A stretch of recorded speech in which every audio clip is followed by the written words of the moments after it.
Me llamo Lucía Herrera. Tengo 32 años, las manos ásperas del trabajo y una hija de 9 años llamada Sofía. Vivo en una colonia humilde al sur de la Ciudad de México, donde el agua llega cada tercer día y las paredes son de lámina. Trabajo limpiando casas. Eso es lo que hago, lo que sé hacer, y lo hago bien, porque mi hija necesita comer, estudiar y soñar con algo mejor que esto. Hace 3 meses conseguí un empleo nuevo, una casa enorme en Polanco, con jardines que parecen parques y pisos de mármol tan brillantes que puedes ver tu reflejo. La dueña es una anciana llamada doña Mercedes Salinas, viuda de Ortega. Tiene 84 años, cabello blanco perfectamente peinado y ojos que parecen cargar el peso de toda una vida.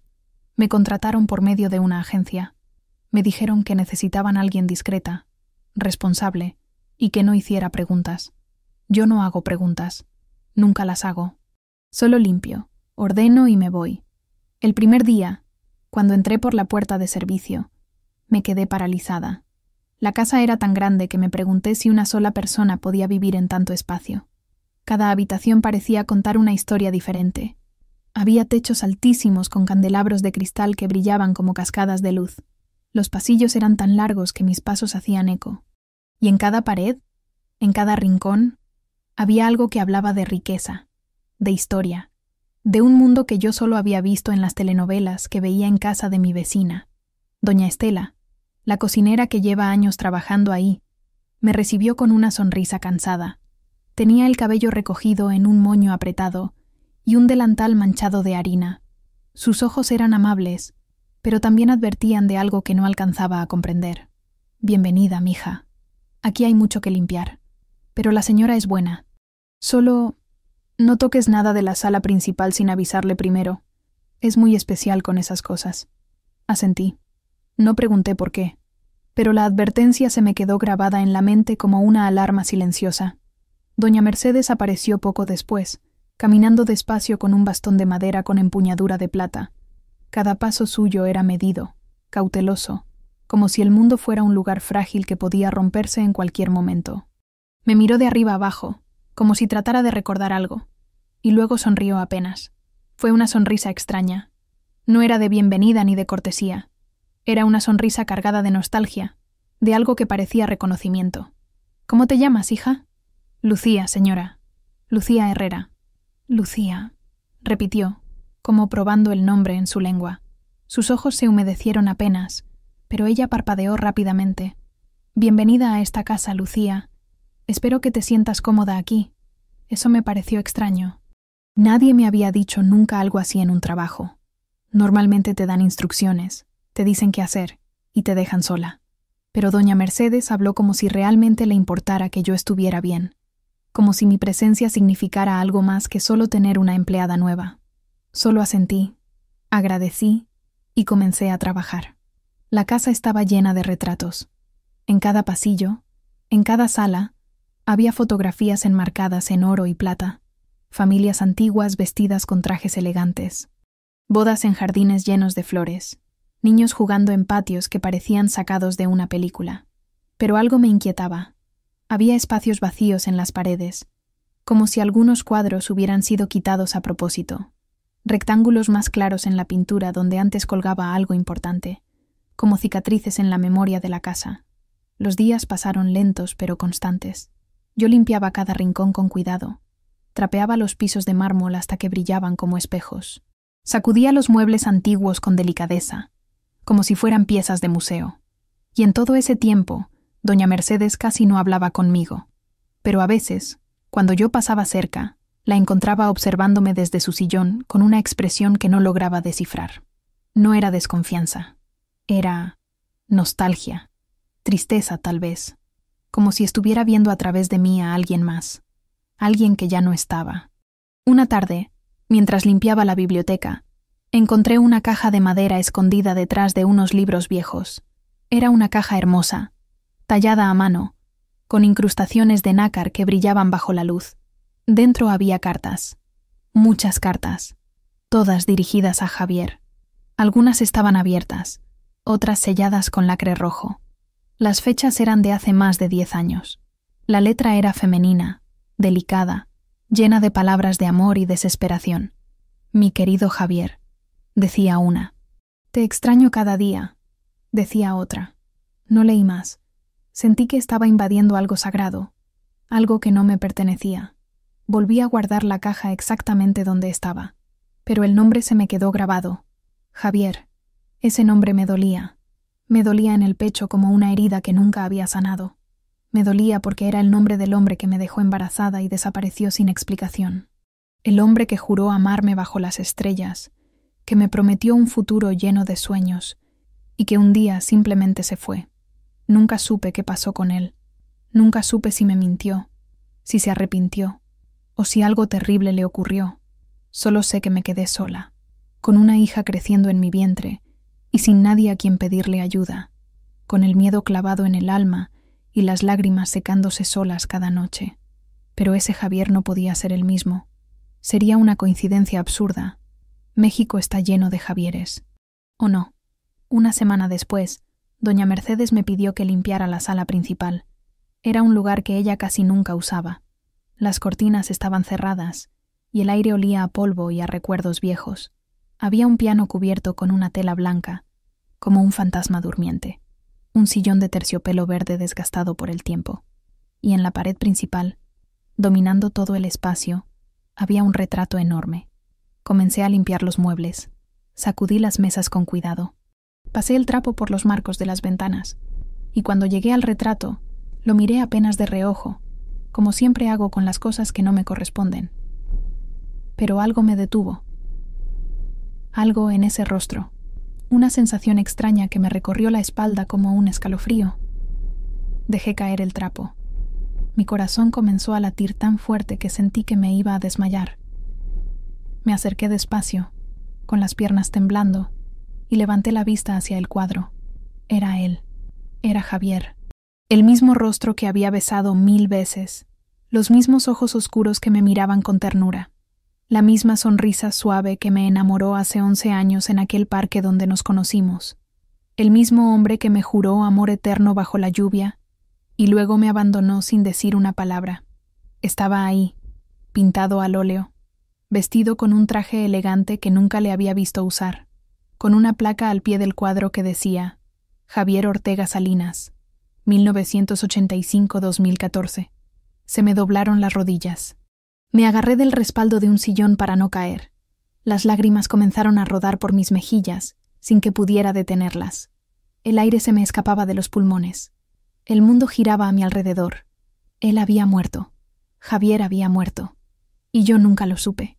Durante 11 años, había cargado con la rabia de sentirme abandonada. Durante 11 años, le había explicado a Sofía que su padre se había ido porque no nos quería lo suficiente. Durante 11 años, había vivido con la herida abierta del rechazo, pero no fue rechazo, fue muerte, fue pérdida, fue destino cruel. En ese momento, escuché pasos detrás de mí. Me volteé y vi a doña Mercedes entrando despacio a la sala, apoyada en su bastón. Me miraba con los ojos llenos de lágrimas, como si hubiera estado esperando este momento desde el día en que me contrató, como si hubiera sabido que esto iba a pasar. No pude contenerme. Con la voz rota, temblando de dolor y confusión, le pregunté: «Señora, ¿por qué el padre de mi hija está en su retrato?» Doña Mercedes dejó caer su bastón. La taza de té que traía en la mano se estrelló contra el suelo. Los pedazos de porcelana se esparcieron como lágrimas rotas. El silencio que siguió fue tan pesado que sentí que me ahogaba. Ella me miró fijamente, y con voz temblorosa, cargada de años de dolor y esperanza, dijo: «Entonces, tú eres la madre de mi nieta». Antes de continuar, suscríbete al canal, deja tu like y escribe en los comentarios desde qué ciudad nos estás mirando.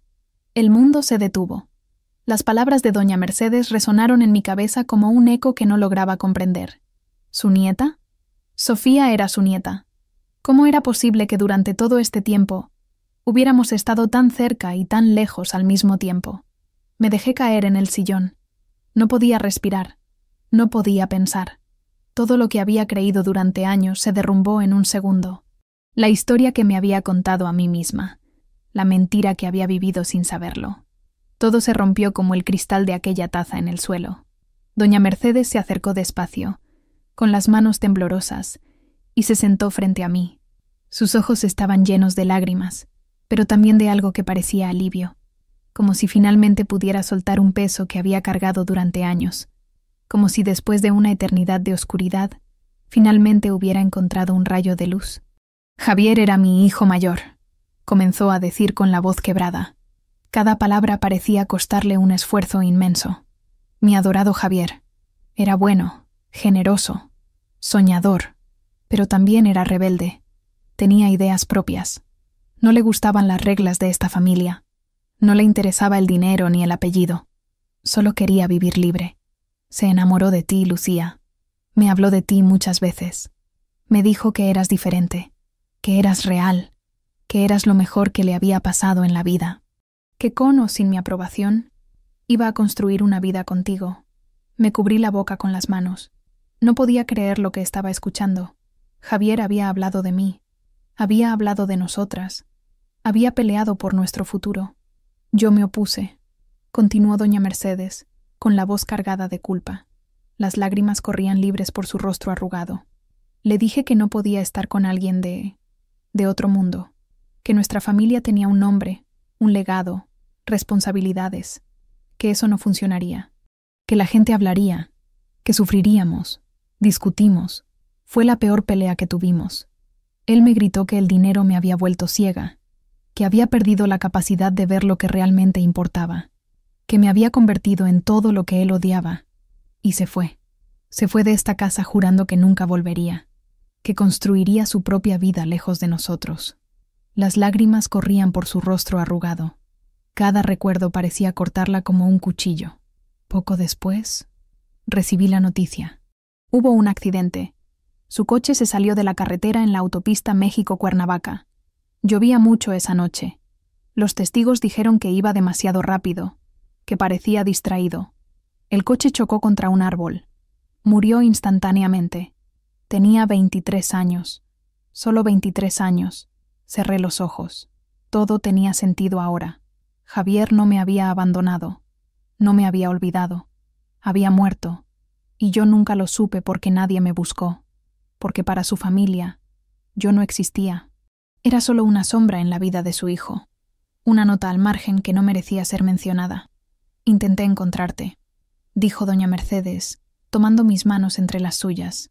Sus manos eran frías y temblorosas. Contraté investigadores. Les di todos los detalles que tenía, pero no tenía tu apellido completo. No sabía dónde vivías. Javier nunca me dio esos detalles. Supongo que tenía miedo de que yo interfiriera. Y con el tiempo, renuncié. Los investigadores no encontraron nada. Pensé que tal vez era mejor así, que tal vez tú habías seguido adelante con tu vida, que tal vez ni siquiera habías estado tan enamorada como él pensaba. Levanté la vista hacia ella, con rabia y dolor mezclados en el pecho. La rabia de 11 años de sufrimiento innecesario. El dolor de saber que todo pudo haber sido diferente. Yo estaba embarazada, señora. Tenía 19 años. Me quedé sola, sin dinero, sin familia que me apoyara. Mi madre me echó de la casa cuando supo que estaba esperando un hijo. Dijo que yo había deshonrado a la familia. Tuve que trabajar en lo que fuera para que mi hija no pasara hambre. Limpié pisos, lavé ropa ajena, vendí lo que pude en las calles. Hubo noches en las que no comí para que Sofía tuviera leche. Hubo días en los que pensé que no íbamos a sobrevivir. Y usted estaba aquí, en esta casa enorme, llena de cuadros y recuerdos. Y nunca supo que su nieta estaba creciendo en una casa de lámina a pocos kilómetros de distancia. Doña Mercedes se quebró. Lloró como una niña. Su cuerpo entero temblaba con los sollozos. Y por un momento dejé de verla como la dueña de la casa. La vi como lo que realmente era.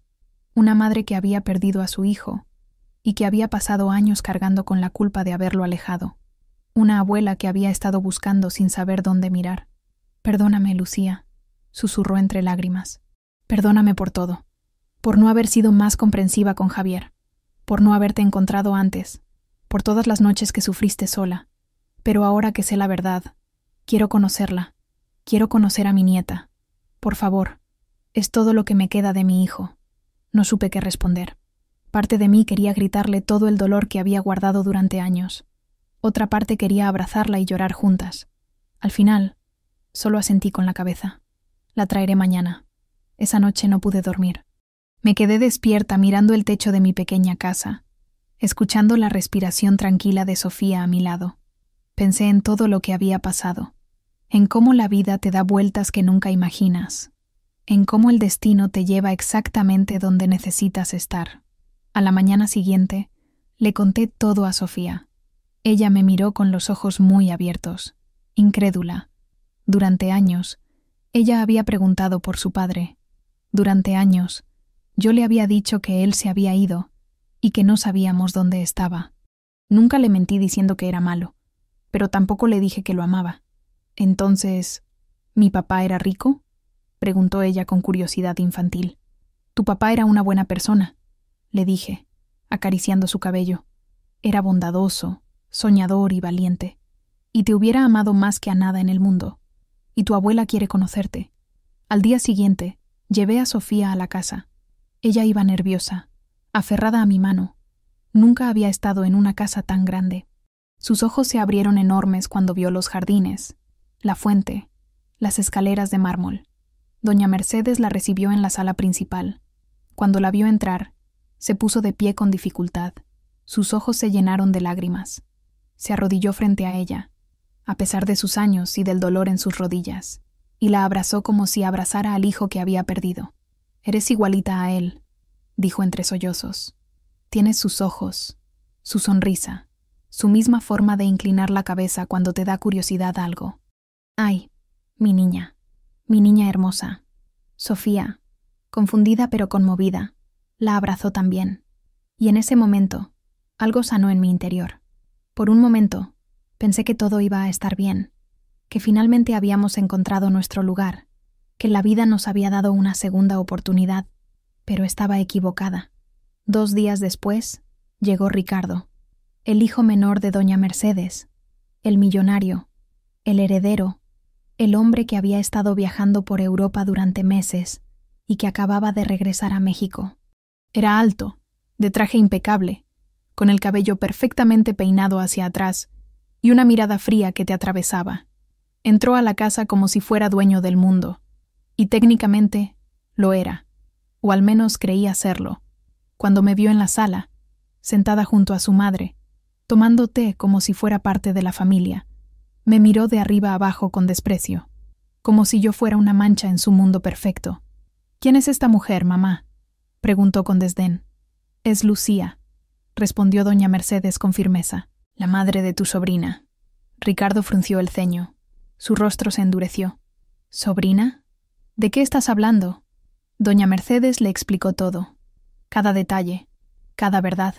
Habló de Javier, de su amor por mí, del accidente, de cómo me había encontrado después de tantos años, y mientras hablaba, el rostro de Ricardo se iba endureciendo cada vez más.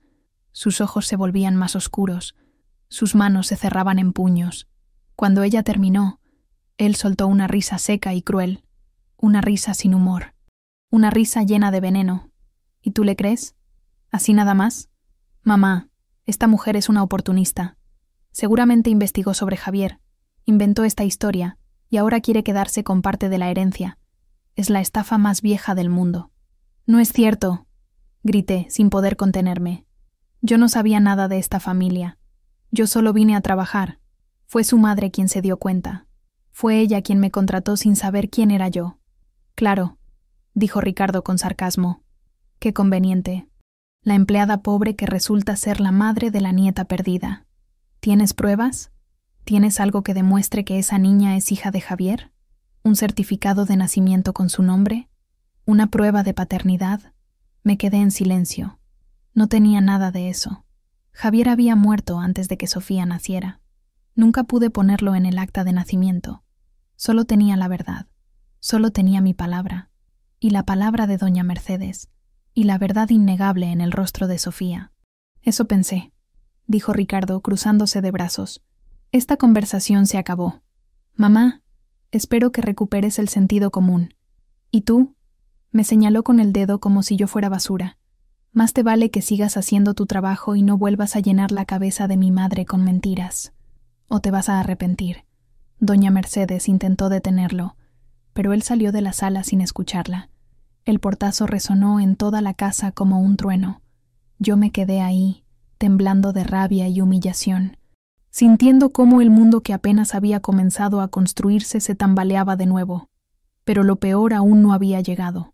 3 días después, Ricardo llegó con su esposa, Patricia Morales de Ortega, una mujer elegante, de labios pintados de rojo brillante y mirada filosa como un cuchillo. Venía cargada de bolsas de diseñador y hablando por teléfono en inglés con un acento perfecto. Llevaba tacones altísimos que hacían eco en el mármol como advertencias. Cuando me vio, ni siquiera me saludó. Solo me miró como si fuera parte del mobiliario, como si yo no existiera, como si mi presencia no tuviera importancia. Pero esa noche, mientras limpiaba el comedor, la escuché hablando con Ricardo en la biblioteca. La puerta estaba entreabierta. Sus voces llegaban claras en el silencio de la casa. ¿Estás seguro de que esa mujer es una amenaza?, preguntó Patricia con voz calculadora. Completamente, respondió Ricardo. Mi madre está vieja, confundida. Si dejamos que esta situación avance, esa niña podría reclamar derechos sobre la herencia. No podemos permitirlo. La fortuna Ortega nos pertenece a nosotros. ¿Y qué sugieres? Tengo a un abogado investigando. Si no encontramos pruebas de que es una estafa, las fabricaremos. Pero esa mujer tiene que irse. Y pronto. Se me heló la sangre. El miedo me recorrió como hielo en las venas. No eran solo palabras. Era una amenaza real. Y yo no tenía cómo defenderme. ¿Qué va a pasar con Lucía y Sofía? ¿Podrán probar la verdad? Continúa leyendo para descubrir el giro que nadie esperaba. A partir de ese momento, todo cambió. La casa que había comenzado a sentirse como un hogar se convirtió en un campo de batalla. Patricia comenzó a tratarme con crueldad deliberada. Me gritaba por cualquier error, por mínimo que fuera. Me acusaba de robar cosas que nunca toqué. Una vez dejó caer accidentalmente un anillo de diamantes caro en mi bolsa cuando yo no estaba mirando, y luego lo descubrió frente a doña Mercedes. Gritó que yo era una ladrona, que siempre lo había sospechado. Doña Mercedes me defendió con firmeza, pero Patricia había plantado la duda. Había sembrado la semilla de la desconfianza. Ricardo comenzó a presionar a su madre también. Le decía todos los días que yo la estaba manipulando, que yo solo quería su dinero, que Sofía probablemente ni siquiera era hija de Javier, que podía ser hija de cualquiera, que yo era una mentirosa profesional. Doña Mercedes empezó a enfermarse. Se veía cada vez más débil, más confundida, más frágil. Los doctores dijeron que era estrés, que necesitaba descansar. Pero yo sabía que era algo peor. La estaban envenenando, no con algo físico, con algo más cruel. La duda, la culpa, el miedo, con palabras que cortaban más profundo que cualquier cuchillo. Y yo no sabía cómo detenerlo. Me sentía impotente, atrapada en una pesadilla de la que no podía despertar. Una tarde, mientras ayudaba a doña Mercedes a subir las escaleras porque ya casi no podía caminar sola, ella me tomó de la mano con fuerza. Sus dedos temblaban pero se aferraban a mí como a un salvavidas. Lucía, tengo miedo. ¿De qué, señora? ¿De que cuando yo me vaya, mi hijo le haga daño a Sofía? Él no la quiere. Él solo quiere el dinero. Siempre ha sido así, desde que era niño. El dinero es lo único que le importa. Le apreté la mano con ternura. No deje que eso pase, señora. Usted todavía puede protegerla. Todavía está a tiempo. Ella asintió despacio, con determinación renaciendo en sus ojos cansados. Y esa noche, sin que nadie lo supiera, llamó a su abogado de confianza, el licenciado Ernesto Campos, un hombre mayor, de anteojos gruesos y voz firme, que había sido amigo de su difunto esposo desde la universidad. Doña Mercedes le contó todo, cada detalle de la situación, cada amenaza que Ricardo había hecho, cada lágrima que había derramado, y le pidió algo que cambiaría todo. Quiero que Sofía sea reconocida legalmente como mi nieta, y quiero que reciba lo que le corresponde por derecho. Quiero asegurarme de que cuando yo ya no esté, ella tenga un futuro. El licenciado Campos asintió con seriedad. Conocía bien a esa familia. Sabía de qué era capaz Ricardo. Lo haremos, doña Mercedes, pero tiene que estar preparada. Su hijo no lo va a aceptar. Va a pelear. Lo sé, dijo ella con tristeza, pero es lo correcto. Es lo que Javier hubiera querido. Y no voy a fallarle de nuevo. 2 semanas después, el documento estaba listo. Un reconocimiento legal de maternidad póstuma. Sofía Herrera era oficialmente reconocida como nieta de doña Mercedes Salinas, viuda de Ortega, y tenía derecho legal a una parte de la herencia familiar, a propiedades, inversiones y el legado que su padre hubiera recibido. Doña Mercedes guardó el documento en una caja fuerte secreta que tenía en su habitación. Solo el licenciado Campos y yo lo sabíamos. Nadie más podía enterarse. No todavía. Pero alguien más estaba escuchando. Alguien que siempre estaba al acecho. Una noche, mientras doña Mercedes dormía profundamente después de tomar su medicamento, Patricia entró a su habitación. Yo estaba en el pasillo, doblando ropa limpia, y la vi. Entró sigilosa como una serpiente, con una llave que no debería tener. La seguí en silencio, el corazón latiéndome con fuerza. La vi abrir la caja fuerte con una combinación que de alguna manera había conseguido. Sacar el documento, leerlo con los ojos muy abiertos, y luego guardarlo de nuevo, pero no antes de tomar varias fotos con su celular. Fotos de cada página, de cada cláusula, de cada firma. Al día siguiente, estalló la tormenta. Ricardo entró furioso a la casa, gritando como un loco. Exigió hablar con su madre de inmediato. Le mostró las fotos del documento en su teléfono. Le gritó que era una traición imperdonable, que cómo se atrevía a darle la herencia a la hija de una cualquiera, que él era el hijo legítimo, que él se había quedado cuando Javier se fue, que él merecía todo. Doña Mercedes, débil pero firme, le respondió con una voz que no admitía discusión. Esa niña es mi nieta, es sangre de mi sangre, y tiene derecho a lo que su padre hubiera recibido. No voy a cambiar de opinión, ni hoy ni nunca. Ricardo la miró con un odio que helaba la sangre, un odio puro y visceral. Entonces, mamá, lamento lo que va a pasar. Sus palabras quedaron flotando en el aire como una maldición. Esa noche, doña Mercedes sufrió un desmayo repentino. La encontré en el piso de su habitación, inconsciente, con el rostro pálido como la cera. Grité pidiendo ayuda. Llamamos a la ambulancia. La llevaron al hospital de emergencia. Los doctores dijeron que había sido un paro cardíaco leve, que su corazón estaba débil, que tenía que descansar y evitar cualquier estrés. Pero yo sabía que no era casualidad. Sabía que algo más oscuro estaba pasando.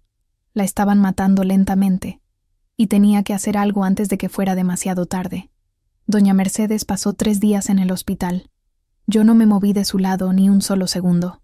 Patricia y Ricardo intentaron echarme múltiples veces, alegando que yo no era familia, pero doña Mercedes los detuvo con una mirada que todavía conservaba fuego a pesar de su debilidad. Lucía se queda, dijo con voz débil pero firme. Es la única en quien confío, la única que realmente me quiere. Ricardo apretó los puños hasta que sus nudillos se pusieron blancos, pero no dijo nada más. Patricia me lanzó una mirada llena de veneno puro. Esa noche, mientras doña Mercedes dormía conectada a monitores que pitaban constantemente, Patricia se acercó a mí en el pasillo vacío del hospital. Me acorraló contra la pared. Me miró de arriba abajo con desprecio infinito. Escúchame bien, Lucía. No sé cómo le hiciste para convencer a la vieja, pero esto no va a terminar como tú crees. Esa herencia es nuestra. Nos pertenece. Y si tengo que destruirte para que lo entiendas, lo haré. Haré que desaparezcas junto con tu bastarda. No le tengo miedo, le respondí, aunque mi voz temblaba y mis manos sudaban.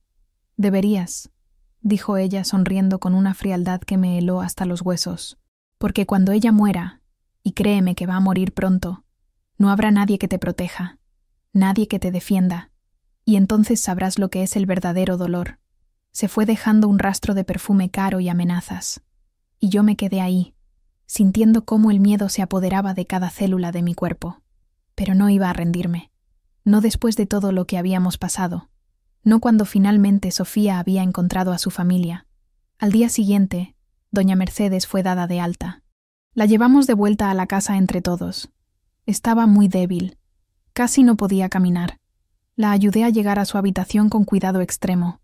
Cuando estuvimos solas y cerré la puerta con seguro, ella me tomó de la mano de nuevo. Lucía, tengo que decirte algo importante. Dígame, señora. Ricardo y Patricia me están envenenando. El corazón se me detuvo un segundo completo. ¿Qué? No literalmente con veneno, aclaró con dificultad, pero me están dando medicinas que no necesito. Pastillas que me dejan confundida, mareada, sin fuerzas. He visto cómo Patricia le paga al doctor Ramírez para que me recete más y más cosas. Vi cómo le dio un sobre con dinero. Quieren que pierda la cabeza, que olvide lo que hice, que olvide a Sofía, que firme documentos sin saber qué estoy firmando. Señora, tenemos que denunciarlos. Tenemos que llamar a la policía ahora mismo. No tenemos pruebas suficientes, dijo ella con tristeza y realismo. Y yo ya estoy muy cansada, Lucía. Mi cuerpo está débil. No me queda mucho tiempo en este mundo. No diga eso, por favor. Es la verdad, dijo con una sonrisa triste pero en paz. Pero antes de irme, quiero asegurarme de que Sofía esté protegida para siempre. Por eso hice algo más que nadie sabe. ¿Qué hizo? Hice otro testamento. Uno que Ricardo no sabe que existe. Está en manos del licenciado Campos bajo máxima seguridad. Y en ese testamento dejó claro que Sofía es mi nieta legítima, que tiene derecho a la mitad completa de la herencia, y que si alguien intenta quitársela o hacerle daño, habrá consecuencias legales severas. También dejé instrucciones para que se investigue cualquier circunstancia sospechosa de mi muerte. Pero, si Patricia y Ricardo se enteran antes de tiempo, por eso no pueden saberlo, dijo ella con firmeza renovada. Hasta que yo muera. Y cuando eso pase, tú tienes que asegurarte de que el licenciado Campos entregue ese testamento. Pase lo que pase. Cueste lo que cueste. Señora, prométemelo, Lucía, por Sofía, por Javier, prométemelo. Se lo prometo, dije con lágrimas en los ojos. Se lo juro por mi hija. Doña Mercedes cerró los ojos, finalmente aliviada, y se quedó dormida tomando mi mano. Pero esa misma noche, todo se vino abajo en una cascada imparable de eventos. Yo estaba en la cocina preparándole una sopa ligera a doña Mercedes, cuando escuché gritos violentos que venían del segundo piso. Subí corriendo las escaleras de 2 en 2. La puerta de la habitación de doña Mercedes estaba abierta de par en par. Ricardo y Patricia estaban ahí, frente a ella, gritándole sin piedad mientras ella intentaba levantarse de la cama temblando. «¿Dónde está el testamento, mamá? Sabemos que hiciste otro», rugió Ricardo con una furia descontrolada. «No sé de qué hablas», respondió doña Mercedes, intentando mantenerse calmada a pesar del terror en sus ojos. «No nos mientas», gritó Patricia con odio. El licenciado Campos lo confirmó sin querer. Dijo que habías hecho cambios recientes. Dijo que esa niña iba a recibir algo. ¿Dónde lo escondiste? No es asunto tuyo, dijo doña Mercedes con voz temblorosa pero digna. Ricardo se acercó amenazante. La tomó del brazo con fuerza brutal. Ella gritó de dolor. Yo grité también. «Suéltela ahora mismo». Ricardo me miró con una furia tan intensa que pensé que me golpearía. «Tú, esto es tu culpa. Tú la envenenaste contra nosotros. Tú destruiste esta familia. Yo no hice nada. Solo dije la verdad. Solo reclamé lo que nos pertenecía». «La verdad», gritó Patricia acercándose peligrosamente. «¿La verdad? Tú solo eres una aprovechada que vio una oportunidad de oro y la tomó. Esa niña ni siquiera es de Javier. Seguramente es de cualquier otro. Eres una mentirosa y una prostituta». Algo en mí se rompió definitivamente. Toda la rabia acumulada de años salió a la superficie. «No te atrevas a hablar así de mi hija. No te atrevas. Ella es más Ortega que tú jamás serás. Ella tiene bondad, dignidad, amor, cosas que tú nunca vas a entender». «¿O qué?», dijo Patricia, acercándose hasta que su rostro quedó a centímetros del mío. Su aliento olía a vino caro y amargura. «¿Qué vas a hacer? Eres nadie. No tienes dinero. No tienes poder. No tienes nada. Eres una empleada miserable. Tengo la verdad», le dije, mirándola fijamente sin bajar la vista. «Y eso es más de lo que ustedes van a tener jamás. La verdad siempre gana al final». Patricia levantó la mano para golpearme. Su palma iba directo a mi rostro. Pero doña Mercedes gritó con una fuerza que no sabía que le quedaba. «¡Basta! ¡Suficiente!». Todos nos volteamos. Doña Mercedes estaba de pie, apoyada en su bastón. temblando de pies a cabeza pero con los ojos llenos de un fuego que no se había apagado. Un fuego de dignidad y justicia. Suficiente, repitió con voz firme a pesar de su debilidad. Lucía tiene razón. Ustedes solo han pensado en el dinero, nunca en la familia, nunca en el amor, nunca en lo que realmente importa. Javier murió porque yo lo alejé con mi orgullo y mi obsesión por las apariencias, y no voy a cometer el mismo error con Sofía. No voy a dejar que ustedes le arrebaten su derecho. «Mamá, fuera de mi casa», gritó doña Mercedes con toda la fuerza que le quedaba. «Los dos, ahora mismo. Salgan antes de que llame a la policía». Ricardo y Patricia se quedaron en shock absoluto. Nunca habían visto a doña Mercedes así. Nunca la habían visto tan firme, tan decidida, tan fuerte a pesar de su fragilidad física. «Fuera, o llamo a las autoridades y les cuento todo lo que han estado haciendo». Finalmente, se fueron. Pero antes de salir, Ricardo me miró con un odio que prometía venganza. «Esto no ha terminado», dijo en voz baja y amenazante. «Ni por asomo». Y desgraciadamente, tuvo razón. 3 días después, mientras yo estaba en el mercado comprando verduras frescas y medicinas para doña Mercedes, recibí una llamada de doña Estela. Estaba llorando histéricamente. Su voz apenas se entendía entre los sollozos. «Lucía, tienes que venir. Rápido. Por favor, ven ya». «¿Qué pasó? ¿Qué sucedió?» «Es la señora. Se cayó en las escaleras. Está muy mal. Hay mucha sangre». El mundo se detuvo. Dejé caer las bolsas. Corrí de vuelta a la casa más rápido de lo que había corrido en mi vida. Cuando llegué, había una ambulancia afuera con las luces rojas girando. Subí corriendo las escaleras. Doña Mercedes estaba en el suelo, al pie de las escaleras principales, inconsciente. Tenía sangre en la cabeza que formaba un charco oscuro. Los paramédicos trabajaban desesperadamente sobre ella. «¿Qué pasó?», grité con desesperación mientras me abría paso entre los paramédicos. «Nadie sabe con exactitud», dijo uno de los paramédicos mientras preparaban la camilla. «La encontraron así hace 20 minutos. La señora cocinera escuchó un golpe fuerte, y cuando llegó, la encontró al pie de las escaleras. Pero yo sabía. Lo sabía en lo más profundo de mi ser. Miré hacia arriba. En el rellano superior de las escaleras, apenas visible detrás de una columna, vi a Patricia. Estaba parada ahí, completamente inmóvil, con los brazos cruzados y una expresión que no podía descifrar desde la distancia. Nuestros ojos se encontraron, y en su mirada vi algo que me heló hasta los huesos. No era sorpresa, no era miedo, era satisfacción. Satisfacción fría y calculada. Ella la había empujado. Estaba segura. Los paramédicos llevaron a doña Mercedes a la ambulancia con rapidez profesional. Yo subí con ella, tomando su mano fría entre las mías. En el camino al hospital, ella no despertó ni una sola vez. Su rostro estaba pálido como la cera. Su respiración era débil y entrecortada. El monitor cardíaco pitaba de forma irregular. «Por favor, resiste», le susurré entre lágrimas. «Sofía te necesita. Yo te necesito. No te rindas ahora». En el hospital, los doctores trabajaron sobre ella durante horas. Yo esperé afuera de la sala de emergencias, caminando de un lado a otro como un animal enjaulado. Doña Estela llegó poco después, llorando y rezando en voz baja. Me abrazó con fuerza. «Esto no fue un accidente, ¿verdad?», me susurró al oído. Negué con la cabeza. No, no lo fue. Después de lo que pareció una eternidad, salió el doctor principal. Su expresión era grave. Se quitó los lentes y los limpió lentamente antes de hablar. «La señora Ortega ha sufrido un traumatismo cráneoencefálico severo», dijo con voz profesional pero compasiva. «El golpe fue muy fuerte. Hay inflamación cerebral considerable. Hemos hecho todo lo posible para estabilizarla, pero ha entrado en coma profundo. Las próximas 48 horas serán críticas. No podemos garantizar que despierte. Y si lo hace, no sabemos qué secuelas podría tener». Las piernas me fallaron. Me dejé caer en una silla de plástico duro. El mundo giraba a mi alrededor. «¿Puedo verla?», pregunté con voz rota. «Sí, pero solo unos minutos.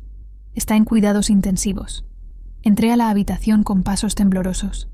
Doña Mercedes estaba conectada a múltiples máquinas que pitaban y zumbaban constantemente. Tenía un vendaje enorme en la cabeza. Tubos salían de sus brazos y nariz. Se veía tan pequeña, tan frágil, tan vulnerable en esa cama de hospital. Me senté a su lado y tomé su mano. «No te vayas», le susurré. «Por favor, no te vayas todavía. Tenemos que terminar lo que empezaste. Tenemos que proteger a Sofía. Tenemos que asegurarnos de que Ricardo y Patricia no ganen. Por favor, mamá Mercedes». Resiste. Una lágrima corrió por mi mejilla y cayó sobre su mano. Esa noche no me moví de su lado. Me quedé sentada en esa silla incómoda, sosteniendo su mano, rezando a un Dios en el que hacía años no creía. Ricardo y Patricia llegaron al hospital alrededor de las 10 de la noche. Actuaron como si estuvieran completamente devastados. Ricardo tenía los ojos rojos como si hubiera estado llorando. Patricia se cubrió la boca con las manos, en un gesto dramático de shock. Pero yo no les creí ni un segundo. Conocía la verdad. Esa noche, mientras yo estaba en la cafetería del hospital intentando tomar un café que no podía pasar por mi garganta, Patricia se acercó a mí de nuevo. Se sentó frente a mí con una sonrisa falsa pintada en los labios. «Es una lástima lo que pasó, ¿verdad?», dijo con voz melosa y venenosa al mismo tiempo. «Las personas mayores son tan frágiles. Cualquier cosa puede pasar. Un pie mal puesto, un mareo, un tropiezo. Y ya está. La vida puede cambiar en un segundo». La miré directamente a los ojos. «Tú la empujaste», le dije en voz baja pero firme. «Te vi arriba en las escaleras. Sé lo que hiciste». Patricia soltó una risa corta y fría. «¿Perdón?», dijo con falsa indignación. «¿Me estás acusando de algo tan terrible? ¿Qué imaginación tan activa tienes, Lucía? Supongo que es lo que pasa cuando pasas toda tu vida inventando historias para sobrevivir. Tú la empujaste, y voy a demostrarlo. Voy a asegurarme de que pagues por lo que hiciste». Patricia se inclinó hacia adelante. Su perfume caro me llegó como una nube tóxica. «¿Con qué pruebas, exactamente?», susurró con una sonrisa maliciosa. «No hay testigos. No hay cámaras en ese pasillo. Ricardo se aseguró de eso hace meses. Solo está tu palabra contra la mía. Y dime, Lucía, ¿a quién crees que va a creerle la policía? ¿A la nuera de una familia respetable y adinerada? ¿O a la empleada desesperada que está tratando de quedarse con una herencia que no le corresponde?» Se puso de pie, alisando su vestido de diseñador. «Cuando ella muera, y créeme que va a morir pronto, no habrá nadie que te proteja, nadie que te defienda, y entonces tú y tu bastarda van a desaparecer de nuestras vidas, para siempre». Se fue dejando el eco de sus tacones resonando en el pasillo vacío, y yo me quedé ahí, temblando de rabia, de miedo, de impotencia, pero no iba a rendirme. No podía. Demasiado estaba en juego. Al día siguiente, llamé al licenciado Campos desde el hospital. Le conté todo lo que había pasado. El supuesto accidente, la presencia de Patricia en las escaleras, sus amenazas. Todo. Él me escuchó en silencio, tomando notas. «Lucía, lo que me estás diciendo es extremadamente grave», dijo finalmente. «Estás acusando a Patricia Morales de intento de homicidio. Eso es un delito mayor, pero sin pruebas concretas. Tiene que haber algo», le interrumpí desesperada. «Alguna evidencia. Algo que demuestre lo que realmente pasó». «Déjame investigar», dijo el licenciado Campos. «Voy a contratar a un investigador privado de mi confianza, alguien discreto pero eficiente, y voy a revisar personalmente la casa. Doña Mercedes me dio acceso completo como su representante legal. Si hay evidencia, la encontraremos». Pasaron 2 días angustiantes, 2 días en los que doña Mercedes seguía en coma, luchando entre la vida y la muerte. 2 días en los que Patricia y Ricardo visitaban el hospital actuando como los hijos preocupados perfectos. 2 días en los que yo apenas dormía ni comía, consumida por la angustia y el miedo. Y entonces, en la tarde del tercer día, el licenciado Campos me llamó. Su voz sonaba diferente, emocionada, triunfante. «Lucía, lo tenemos. Tenemos la prueba». Mi corazón dio un vuelco. «¿Qué encontraron?». Ricardo mintió. «Hay cámaras de seguridad en ese pasillo, pero son cámaras antiguas, parte del sistema de seguridad original de la casa que doña Mercedes instaló hace años». Ricardo desconectó las cámaras nuevas, pero no sabía que las viejas seguían funcionando. Están escondidas en las molduras del techo. Mi investigador las encontró y recuperó las grabaciones. No podía respirar. «¿Y qué muestran?». «Muestran todo, Lucía. Todo. Patricia esperando escondida en el rellano superior. Doña Mercedes subiendo las escaleras lentamente con su bastón, Patricia saliendo de su escondite, acercándose por detrás y empujándola con ambas manos. Se ve claramente. No hay duda alguna. Es intento de homicidio premeditado. Las lágrimas comenzaron a correr por mi rostro, pero esta vez no eran de tristeza, eran de alivio, de justicia. ¿Y ahora qué hacemos? Ahora llamamos a la policía. Ya presenté la denuncia formal ante la fiscalía. Están preparando la orden de arresto. En unas horas, Patricia estará bajo custodia. Esa tarde, mientras el sol se ponía pintando el cielo de naranja y púrpura, la policía llegó al hospital. Patricia estaba en la sala de espera, hablando por teléfono con alguien sobre una cena de gala a la que planeaba asistir el fin de semana, como si nada hubiera pasado, como si no hubiera intentado matar a una anciana indefensa. Cuando vio a los oficiales de policía acercándose, su rostro cambió. La máscara de elegancia y compostura se resquebrajó. Sus ojos se agrandaron. Su piel se puso pálida. Patricia Morales de Ortega, queda usted detenida por intento de homicidio en grado de tentativa, dijo el oficial principal con voz firme y autoritaria. Tiene derecho a guardar silencio. Todo lo que diga puede y será usado en su contra en un tribunal de justicia. «Esto es ridículo», gritó Patricia, recuperando momentáneamente su arrogancia. «Yo no hice nada. Esto es una conspiración. Mi abogado se va a encargar de todos ustedes. Las cámaras de seguridad de la residencia Ortega dicen lo contrario, señora», respondió el oficial con calma profesional. «Tenemos video completo del incidente. Se le ve claramente empujando a la víctima por las escaleras. El rostro de Patricia se descompuso completamente. Toda su soberbia se evaporó en un instante. Intentó retroceder, pero los oficiales la sujetaron con firmeza. Ricardo apareció corriendo desde el pasillo. «¿Qué está pasando aquí? Suelten a mi esposa inmediatamente». «Su esposa está siendo arrestada por intento de homicidio, señor Ortega», explicó el oficial. «Y usted también necesita acompañarnos a la estación para responder algunas preguntas. Tenemos evidencia de que usted sabía de las intenciones de su esposa y no hizo nada para prevenirlas. Eso lo convierte en cómplice». «Esto es absurdo», gritó Ricardo, pero su voz sonaba menos convincente que antes. «No tienen ninguna prueba. Tenemos las grabaciones de las cámaras de seguridad», dijo otro oficial. «Y también tenemos los testimonios del doctor Ramírez, quien confesó bajo interrogatorio que usted le pagó para recetar medicamentos innecesarios a su madre, con el fin de debilitarla mentalmente. Eso constituye abuso de persona mayor y conspiración para cometer fraude». El rostro de Ricardo se puso gris ceniza. Toda su prepotencia se derrumbó. Patricia fue esposada. Mientras la sacaban del hospital, me miró con un odio tan intenso que sentí que me quemaba. «Esto no termina aquí, Lucía». Escupió las palabras como veneno. «Te vas a arrepentir, te lo juro». «No», le respondí con una calma que no sabía que tenía. «La que se va a arrepentir eres tú». La justicia finalmente llegó. Los oficiales se la llevaron. Ricardo fue escoltado también.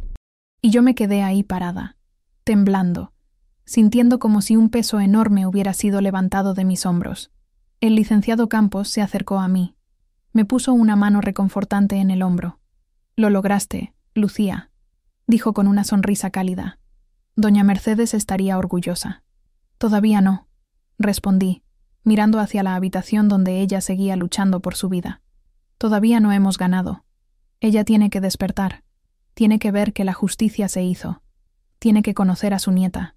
Tiene que vivir». Los días siguientes fueron un torbellino. El caso se volvió mediático. Los periódicos hablaban de la batalla por la herencia Ortega, de el intento de asesinato en una de las familias más ricas de México, de la empleada humilde que desenmascaró a los villanos. Reporteros intentaron entrevistarme. Les dije a todos que no. No quería fama. Solo quería justicia. Solo quería que doña Mercedes despertara. Solo quería que Sofía estuviera segura. Patricia y Ricardo fueron formalmente acusados. La fiscalía presentó cargos de intento de homicidio calificado, abuso de persona mayor, fraude, conspiración y obstrucción de la justicia. Las pruebas eran abrumadoras. Los videos, los testimonios, los registros bancarios que mostraban los pagos al doctor corrupto, las conversaciones grabadas, Sus abogados intentaron negociar, pero la fiscalía no cedió. Querían un ejemplo. Querían demostrar que ni el dinero ni el apellido te ponían por encima de la ley. Y entonces, en la tarde del 7º día, algo milagroso sucedió. Yo estaba sentada junto a la cama de doña Mercedes, leyéndole en voz alta un libro de poesía que había encontrado en la tienda de regalos del hospital. Los doctores decían que aunque estuviera en coma, tal vez podía escucharme. Tal vez mi voz podía llegar hasta donde su conciencia estaba luchando por regresar. Estaba a mitad de un poema de Pablo Neruda cuando sentí algo. Un pequeño movimiento. Un leve apretón en mi mano. Dejé de leer. Miré nuestras manos entrelazadas. Esperé. Contuve la respiración. Y entonces lo sentí de nuevo. Un apretón más fuerte. Definitivo. Intencional. Levanté la vista hacia su rostro. Sus párpados temblaban. Sus labios se movían ligeramente. «Doña Mercedes», susurré, temiendo romper el momento. «¿Puede oírme?» Sus ojos se abrieron lentamente. Parpadeó varias veces, confundida por las luces brillantes. Me miró sin enfocar al principio. Luego, poco a poco, el reconocimiento apareció en su mirada. «Lucía», susurró con voz ronca y débil. Rompí en llanto. Lágrimas de alegría pura corrieron por mi rostro. «Sí, soy yo. Está despierta. Gracias a Dios, está despierta». Apreté el botón para llamar a las enfermeras. En segundos, la habitación se llenó de personal médico. Me pidieron que saliera para poder examinarla. Salí al pasillo, temblando de emoción, y llamé inmediatamente al licenciado Campos. «Despertó», grité al teléfono. Doña Mercedes despertó. Después de lo que pareció una eternidad, el doctor salió de la habitación. Esta vez, su expresión era completamente diferente. Sonreía. «Es un milagro», dijo, moviendo la cabeza con asombro. Honestamente, no pensé que fuera a despertar. El trauma fue severo, pero ella es una luchadora. Va a necesitar rehabilitación, terapia física y cognitiva, pero creo que va a recuperarse completamente con tiempo. Es extraordinario. ¿Puedo verla? Sí, pero solo unos minutos. Necesita descansar. Entré a la habitación con pasos cautelosos. Doña Mercedes estaba despierta, con la cabeza ligeramente levantada. Me sonrió débilmente cuando me vio. Me senté a su lado y tomé su mano. «¿Qué pasó?», preguntó con dificultad. Le conté todo. Le expliqué cómo Patricia la había empujado, cómo habíamos encontrado las grabaciones, cómo habían sido arrestados, cómo la justicia finalmente había prevalecido. Lágrimas silenciosas corrieron por sus mejillas. «Gracias, hija», susurró. «Gracias por protegerme, por proteger a Sofía. Siempre», le prometí. «Siempre la vamos a proteger. Las tres somos familia ahora. Y la familia se cuida». Ella cerró los ojos, exhausta pero en paz, y se quedó dormida con una sonrisa en los labios. Han pasado 6 meses desde aquella tarde terrible en las escaleras. 6 meses desde que casi perdemos a doña Mercedes. 6 meses desde que la justicia finalmente llegó a nuestras vidas. Mucho ha cambiado desde entonces. Patricia fue sentenciada a 12 años de prisión por intento de homicidio calificado y abuso de persona mayor. El juez fue particularmente duro con ella, citando la premeditación del crimen y la vulnerabilidad de la víctima. Sus abogados apelaron, pero la apelación fue rechazada. Va a pasar muchos años en prisión. Ricardo recibió 8 años como cómplice y por los cargos de fraude y abuso. También perdió todos sus derechos sobre la herencia familiar. Un juez civil declaró que había actuado en contra de los intereses de su madre y que no merecía beneficiarse de su patrimonio. Las empresas Ortega fueron completamente reestructuradas. Doña Mercedes nombró un nuevo director ejecutivo, un hombre honesto y competente que había trabajado con su difunto esposo años atrás. Alguien en quien confiaba plenamente. Las empresas ahora prosperan más que nunca. Resulta que cuando quitas la corrupción y la codicia, los negocios florecen. Doña Mercedes se recuperó milagrosamente. Pasó 3 meses en rehabilitación intensiva. Aprendió a caminar de nuevo. Recuperó completamente su memoria y su agudeza mental. Los doctores dijeron que nunca habían visto una recuperación tan completa en alguien de su edad después de un trauma tan severo. Pero yo sé por qué lo logró. Tenía una razón para vivir. Tenía una nieta que conocer. Tenía un legado que proteger. Sofía, mi hermosa Sofía. Ella empezó a estudiar en una escuela privada de las mejores de la ciudad. Al principio estaba aterrorizada. Pensó que los otros niños la rechazarían por venir de una colonia humilde. Pensó que nunca encajaría. Pero doña Mercedes le enseñó algo fundamental. No importa de dónde vienes, mi niña, le dijo mientras le trenzaba el cabello para su primer día de clases. Importa quién eres en tu corazón. Importa cómo tratas a los demás. Importa la bondad que llevas dentro. Y tú, mi amor, tienes más bondad en tu dedo meñique que la mayoría de las personas en todo su cuerpo. Y Sofía lo entendió. Ahora tiene muchas amigas. Saca calificaciones excelentes. Es feliz. Verdaderamente feliz. Y cada noche, antes de dormir, viene a mi habitación, me abraza fuerte y me dice: «Gracias, mamá, por nunca rendirte, por luchar por nosotras, por ser la mamá más valiente del mundo». Y cada vez que lo dice, siento que todo valió la pena. Yo también cambié. Ya no limpio pisos en casas ajenas. Doña Mercedes me inscribió en un programa universitario de administración de empresas. Dice que quiere que aprenda a manejar las finanzas familiares, que algún día, cuando ella ya no esté, yo seré quien proteja todo lo que Javier hubiera querido para Sofía, que necesito estar preparada. Al principio, estaba aterrorizada. Pensé que no era lo suficientemente inteligente, que no tenía la educación necesaria, que iba a fallar. Pero doña Mercedes me detuvo cuando le expresé mis miedos. «Lucía», me dijo con esa mirada sabia que tiene, «tú criaste a una niña completamente sola, sin dinero, sin ayuda de nadie, trabajando en lo que fuera, y la convertiste en una personita hermosa, bondadosa e inteligente. Si pudiste hacer eso con todas las adversidades en tu contra, puedes hacer cualquier cosa en este mundo. Nunca lo dudes». Y tenía razón. Estoy en mi segundo semestre. Mis calificaciones son buenas. Me gusta aprender. Me gusta sentir que estoy construyendo un futuro no solo para Sofía, sino también para mí. La casa ya no se siente vacía ni fría. Está llena de vida, de risas, de amor. Doña Estela sigue trabajando aquí, pero ahora es mucho más que una cocinera. Es parte de nuestra familia extraña y hermosa. Todas las noches cenamos juntas en el comedor grande. Hablamos sobre nuestros días, contamos historias, reímos hasta que nos duele el estómago. Y a veces, cuando el momento es apropiado, doña Mercedes habla de Javier, de cómo era de niño, de sus travesuras, de sus sueños, de sus errores. Y yo le cuento sobre el Javier que yo conocí, el que me hacía reír con chistes malos, el que me compraba flores silvestres porque no podía pagarlas de la florería, el que me prometió un futuro lleno de amor, el que amé con todo mi corazón. Y aunque él ya no está físicamente, siento que su espíritu permanece en esta casa que fue su hogar, en su madre que finalmente encontró paz, en su hija que lleva sus ojos y su sonrisa. Hace 2 semanas sucedió algo extraordinario. Llegó una carta de Monterrey. Era de Alejandro Ortega Mendoza, el sobrino de Javier que nos había visitado meses atrás. En la carta, nos invitaba a pasar las vacaciones de verano con su familia. Quería que Sofía conociera a sus primos. Quería que formáramos parte de la familia extendida. Doña Mercedes lloró cuando leyó la carta, pero eran lágrimas de alegría. «Esto es lo que siempre quise», dijo. «Una familia unida por amor, no por dinero. Una familia que se apoya, que se cuida, que está presente. Gracias, Lucía. Gracias por darme esto antes de que sea demasiado tarde. Hoy es sábado.